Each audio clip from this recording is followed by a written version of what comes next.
Right, this January transfer window has become an absolute farce for Tottenham Hotspur. Negligence at the start has cost us at the end. What a surprise. Who could have seen that coming? 2 player rejections in 2 days. Mathys Tel and Fikayo Tomori. We have to talk about it in this video. I'm just fed up of this January transfer window, and the board have to take accountability for these rejections. I have no issue with Spurs not being able to get Mathys Tel across the line because it was a clearly complicated deal to do in the sense that he clearly wants maybe a loan. David Ornstein says that he maybe has plans to stay at Bayern Munich. He's going to assess it over the next few days. He didn't want to leave on a permanent deal because he still believes that he might have a future there.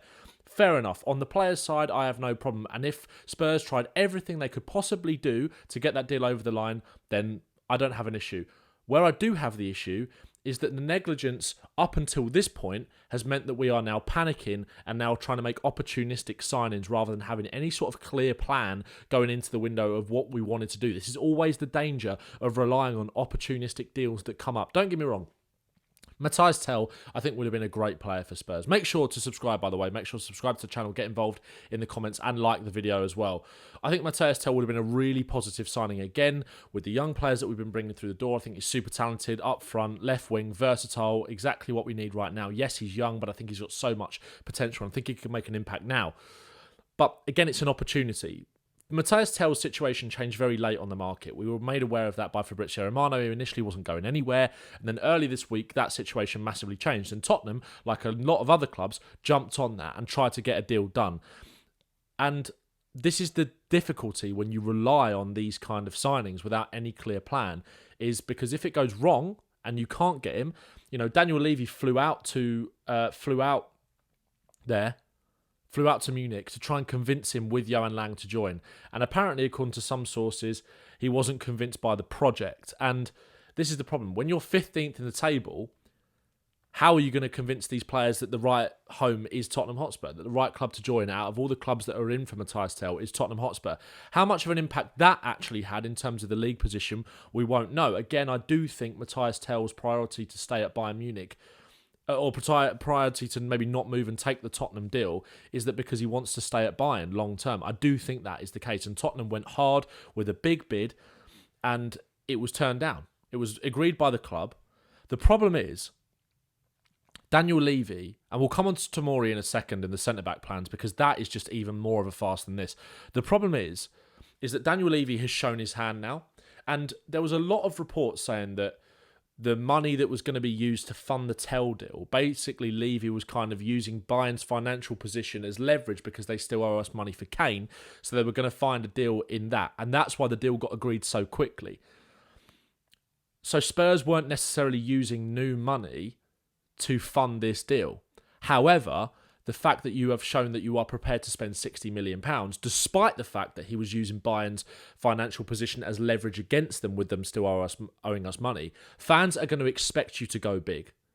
If you were going to go big on Tel, where was this energy at the start of the window? Where is this energy now when we're kind of, scampering around trying to find that backup signing? And again, like I said, I understand that the finances involved for Tel were because we were trying to use the financial position of Bayern as leverage against them. But at the end of the day, Tottenham have got the money to spend £60 million or 60 million euros on a player, regardless of whether that club owes us money or not. Tottenham could probably spend just under £200 million in this January transfer window and not come that close to breaching PSR. Look at the revenue. We've spoken about this so many times. The club are making so much money and they are not necessarily spending it. We have spent money on big transfer fees before, but when you look at the wages, we are in such a healthy position when it comes to PSR that regardless of the fact that if Bayern owe us money or not, Tottenham could afford to get this deal done regardless, which means that we could then afford a deal for Cunha, for Bino Gittins, for who else? Any attacker that you want to name under the sun, right? If they really wanted Rashford, for example, Garnacho is another player that's been linked. That's not happening. I really don't believe that is happening. But I'm just naming players as an example here that would cost around 50 to 60 million pounds. Nico Williams' release clause, for example, that could be gone and paid. And I'm not expecting Tottenham. I'm not one of these fans that always just demands that we go and sign the most expensive players. I think you have to find a balance of bringing in the young talent as well as going and identifying players that are here and ready to compete straight away. And that's where Tottenham got it wrong in the summer. I've said this so many times because it continues to get brought up about what I said in the summer transfer window.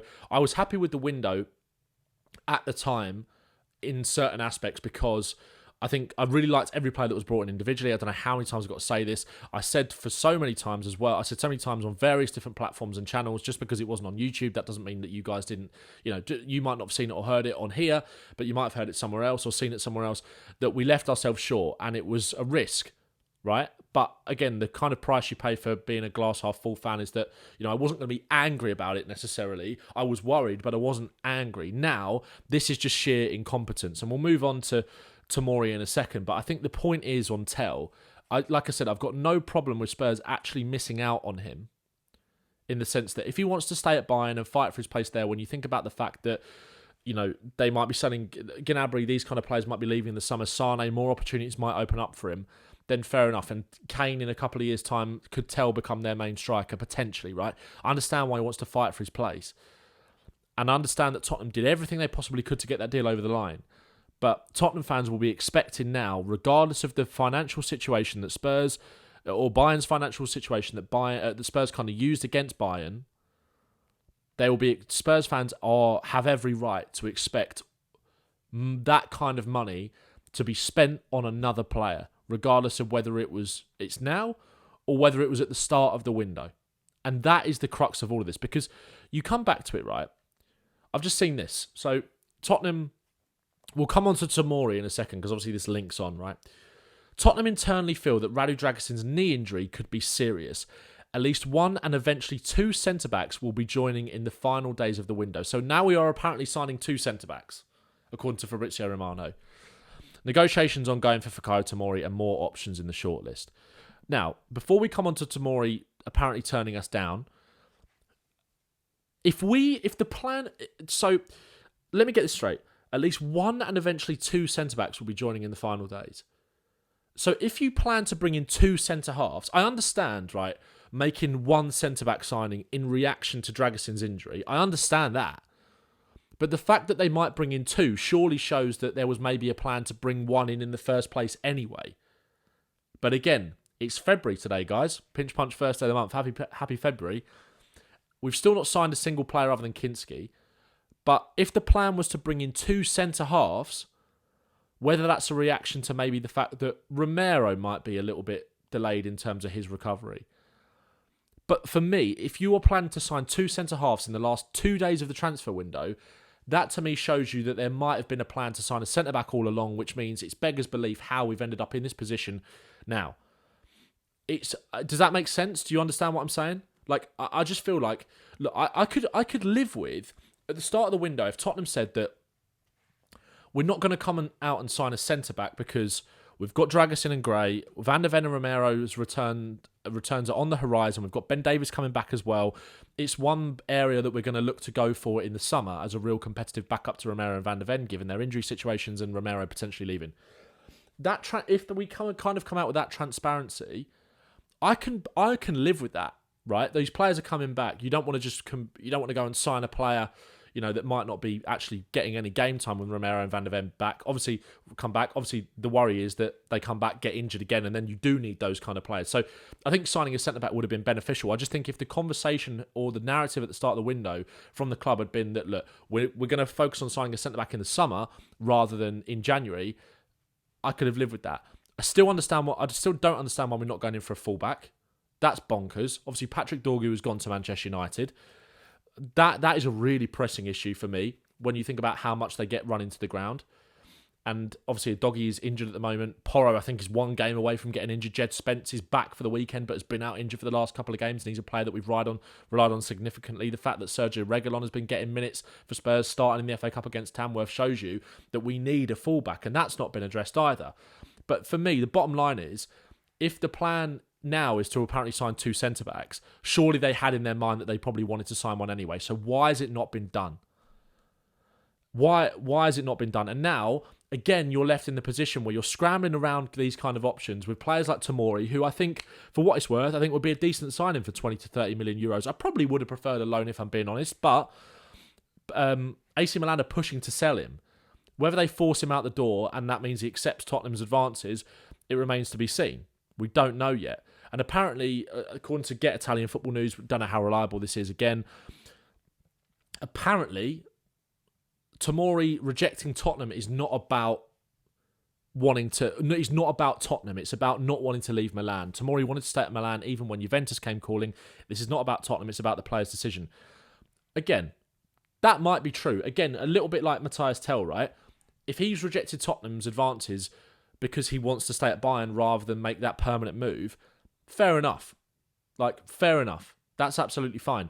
But again, one thing about both of these transfers is that surely your priority would be to agree to personal terms with the player first and then go into negotiations with the club. Because it's all well and good agreeing a deal. If Bayern are going to sit there and go, oh, Spurs have just offered us 60 million euros, we're going to take that. Of course we are, because we still owe them money for Kane and, it's profit on Tel and all these kind of things. Of course they're going to accept that. Get the thing with the player done first, surely. And we've left ourselves in the same position with Tomori, where we are being reactive rather than proactive. And that is exactly this, in a nutshell. Reactive rather than proactive. We want to sign 2 centre-backs now that Dragusin has got injured. Where was this energy at the start of the window? It does not make any sense to me. And this is the problem, again, like I said with Tel, about these opportunistic signings. Sometimes January is about capitalising on an opportunity. 100%.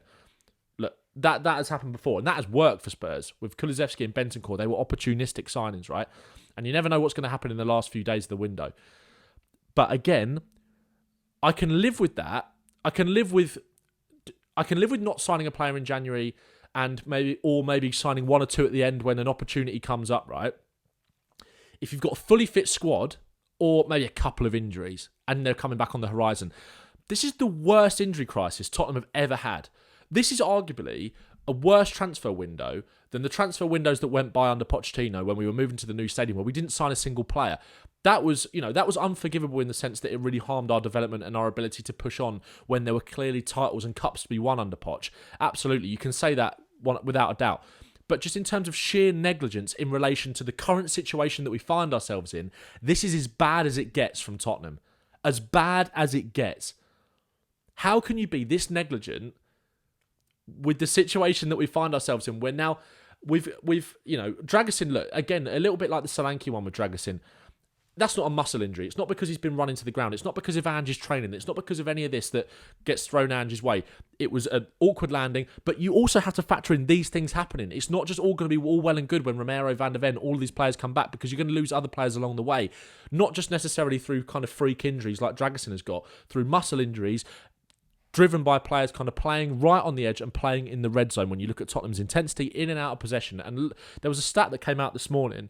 Let me see if I can see it. I think Umir from the Overlap tweeted it. There was a graphic about intensity in and out of possession. Let me see if I can find it. Here we go.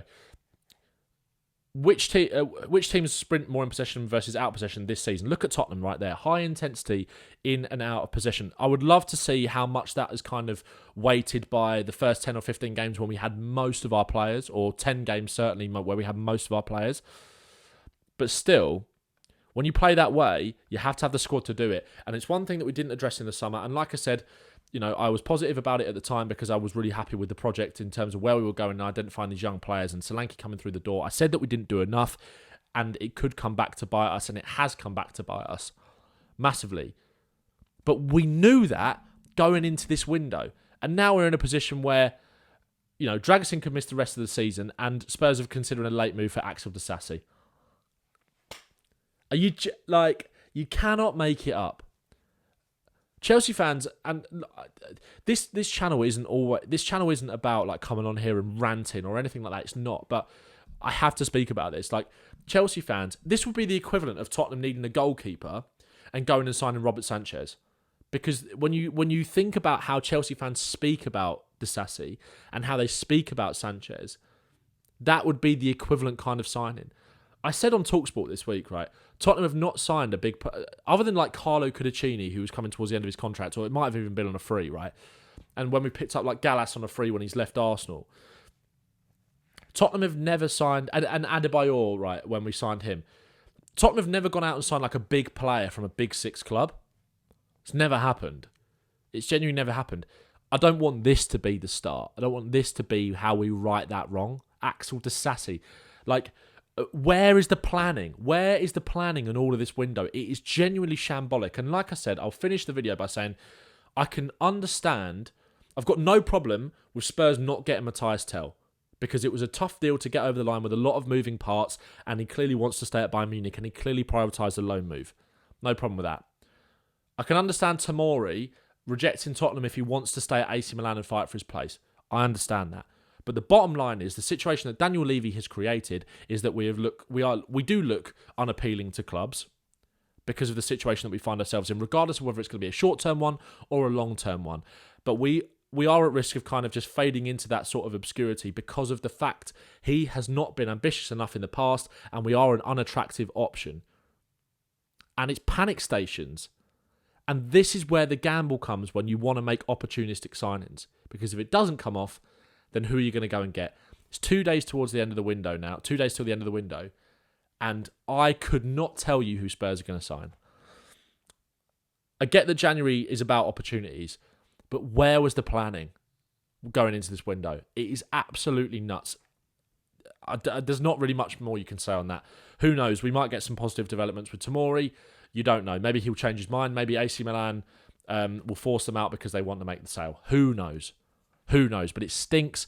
It absolutely stinks of bad planning and just reacting to opportunities rather than being proactive. And I was going to make a video about when the end of the window came round. You know, when you're sitting in January and you're thinking, right, YouTube videos for the end of the month, or what can we do for the channel? You know, the banker is, you know, rating Tottenham's transfer window, January window, expecting us to maybe get 2 or 3 and talk about it. It's a 0 out of 10 right now. And even if we get a couple of players in over the line, there is no point in having that conversation because I think we all know what the rating would be and what the outcome would be. But hope you enjoyed the video.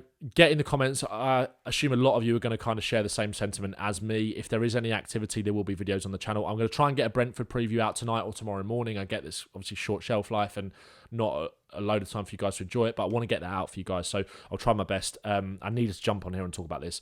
Make sure to subscribe to me, subscribe to FC Bottle Job, subscribe to Darren and Doing, follow me on all socials, all the links in the description. Up the Spurs.